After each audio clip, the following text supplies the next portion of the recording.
অনেক দিন আগেকার কথা। একটি সুন্দর জঙ্গলে একদল পশু পাখি বসবাস করে। একদিন সেই জঙ্গলের রাজা সিংহমশাই সবার সামনে একটি ঘোষণা করলেন, শোনো শোনো শোনো, তোমরা আজ থেকে কেউ মাংস খাবে না, শুধু নিরামিষ সবজি খেয়ে থাকবে।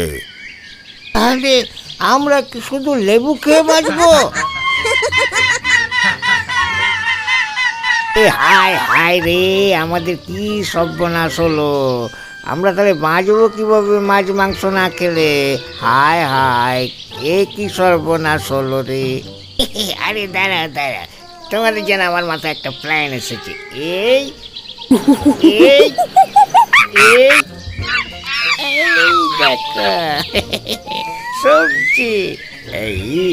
এইবার কি সুন্দর সুন্দর সবজি দেখেছো? সবজি দিয়ে আমি কিরকম মাংসের মতন সব রান্না করে দেবো। এই দেখো, দেখছো?